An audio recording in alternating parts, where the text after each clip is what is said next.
Every basketball fan from LA to Sombor knows that Nikola Jokic is a basketball genius. We've certainly dissected it over the years on this channel, but a question I'm often asked is, how does that offensive awareness translate to defense? Meaning, if Jokic is such a savant, why isn't he a better defender? What I really think we're driving at here is how much does his basketball IQ actually help him on defense? Jokic's issues as a man defender have been discussed forever. He's a 7-footer who doesn't provide much shot blocking, and he's not super agile either, so he can be vulnerable guarding out in space. Centers typically provide the most rim protection, so in theory, having a weak shot blocking center limits a team's defensive ceiling. And in the last 2 years, Joker's contested a ton of shots within 6 feet of the basket, but he's barely lowered opponent field goal percentages based on what we'd expect, landing him in the 22nd percentile among all centers. Now, Jokic probably contests so many shots because opponents aren't really worried about his shot blocking, so they still shoot it when he's nearby. At the same time, when you pull him out to the perimeter and ask him to guard in space, he doesn't have the greatest lateral movement either. He comes out high to defend Steph Curry on this screen, struggles with the crossover, and then when he's back at the rim doesn't provide that vertical protection. A lot of big defenders are vulnerable to sharp left to right changes in direction, but Jokic actually stops and starts pretty well for a big. He's cheating over to help on Kyrie Irving here, but when his man goes to pick, he's quick to hop out and briefly double Kyrie, then turn back and recover into the paint. So he actually moves backwards and in straight lines quite well. He recovers almost step for step with Bam Adebayo's roll here to get back in front of him. And here he starts away from the ball, slides over enough to deter a shot attempt, then beelines it to the corner, and look where he was on this pass. That's a great reaction and the straight line speed to the corner. He actually overextends and is burned laterally again, but then flies back to influence the putback. And that is a ton of activity and ground to cover on a single play. He's actually a fairly high motor defender, and combined with that solid stopping and starting ability and his straight line movement, he has good horizontal coverage on these plays where he's scrambling around with multiple efforts. So on a play like this, he can sag off his own man to position himself to read the floor, so when Jimmy Butler slips the screen, he plays a little goalie and nearly picks it off. And this time he's dropped back into the paint, and touching that cutter is just enough for Dante Exum to think twice about passing it. Then that quick straight line movement to get out high and meet Kyrie, where he can slide in one direction fairly well, doesn't bite on the hezzy, and that's defended pretty well, even with a bit of a late closeout on the shooter. This time he's roaming off Rudy Gobert, again takes away the cutter. Then when Gobert tries to screen, he's quick enough to get out and take away the shot from Mike Conley.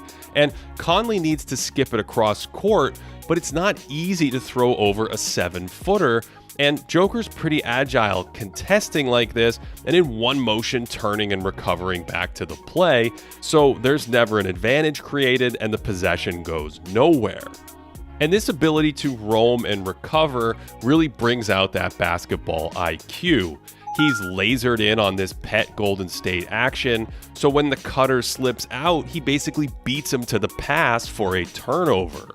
Here's another one against the Warriors where he's perfectly positioned to handle that slip to the rim, but is also sitting on the pass to Curry, and that leads to some Joker showtime on the break. This is from the finals, where he's more worried about Bam as a roller than the pull-up shooting of Kyle Lowry. So Jokic is in a drop, only he's reading Lowry's eyes and spins right to the rim to kill a layup.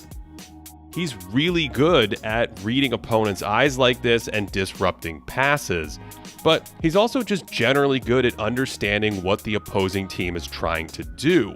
diagnosing this play and then making a very high IQ switch out to Klay Thompson.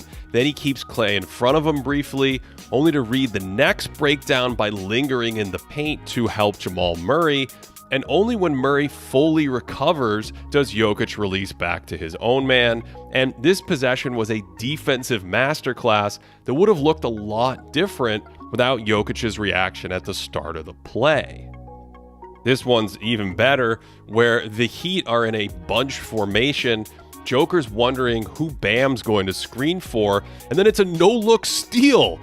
And that's a very quick reaction to the cutter, and it's confirmed Jokic has eyes in the back of his head. Jokic has always had great hands defensively. They're extremely active, and his elite hand-eye coordination lets him target the ball accurately like this. And he'll even track passes as they're leaving your hand and snatch them that way. We've talked about his reflexes and quick hands helping adjust passing angles on offense. And there's a direct translation to defense where he tracks the passer's eyes and the ball and then adjusts accordingly. And this one's some Larry Bird nonsense after a turnover, plucking Kyrie's outlet right out of the air. And he's reading Irving the entire way, and he's nimble enough to spin and snatch it with those great paws. Joker's been in the top 10% of the league in deflections per minute in each of the last 2 seasons because he has those great reflexes, really dangerous hands, and he reads offenses well. Lowry sets up the pick and roll here. He briefly steps in front of him, then defends the pocket pass while he recovers, so the pass has to come over the top, and Joker's big enough to get it and force a turnover. On this one, the Suns set up a 2-man game on the wing. Jokic comes out to show on the screen, and the second Peyton Watson falls down, he jumps back to cut off Durant and takes away the roll pass. And this is that second recovery we saw earlier, defending the pocket pass and flowing right into better position on the roll. So he plays angles really well in 2-man actions. He's pushing Booker down to the baseline here, but also kicking his foot out and waving his hands to defend all the passes.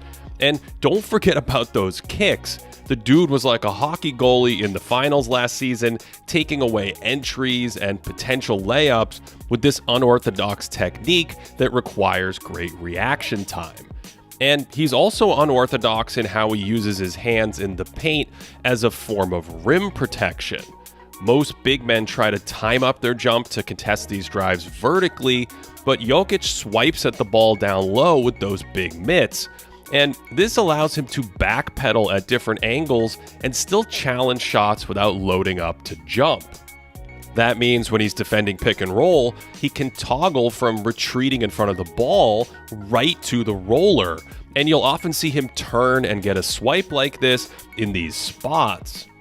So Nikola has a very ground-bound form of rim protection that comes with trade-offs. He doesn't smother a ton of attempts near the hoop or block a lot of shots, but he tries to position himself in a way to take away an easy layup while playing the pass.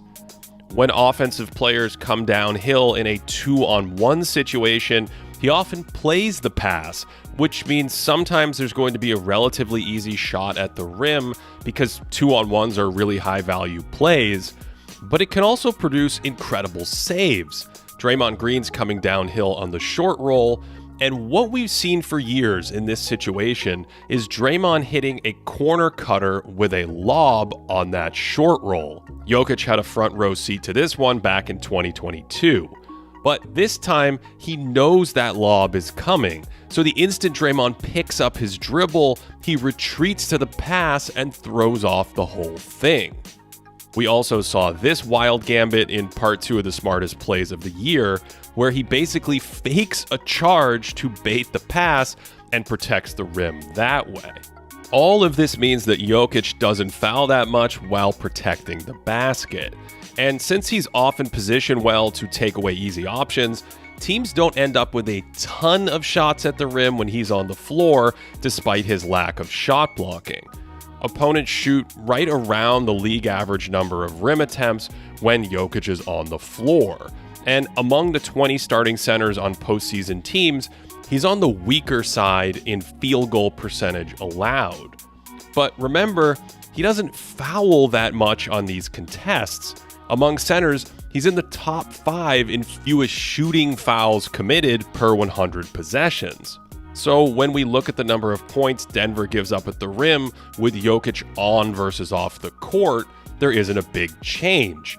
But when we account for how much they commit shooting fouls with him on the floor, suddenly he looks like a good paint protector.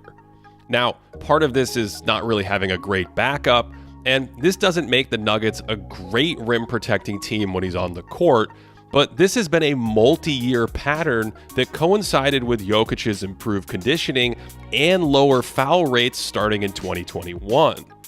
So the Nuggets have built a defense around his strengths, and while he isn't the most versatile defender, you can certainly build a good defense around him now. Denver's actually had one of the best pick and roll defenses in the league this season on Jokic's coverages, according to Second Spectrum. He's also an excellent defensive rebounder, and another small factor that really helps in the playoffs is communication, which is something we've seen from him before.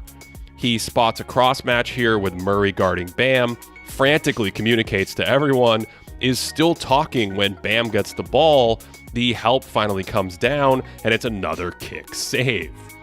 So he communicates well, recognizes threats, plays angles, and sometimes just reads offensive players' souls. For me, that lack of a vertical presence and some defensive rigidity make it hard for him to be a really good defender in today's game. But he's certainly not a bad one either. He's improved enough over the last few years that I might even consider him an above-average big man defender. And so, yeah, I think a big part of that is that Nikola Jokic's offensive genius actually translates to the defensive end.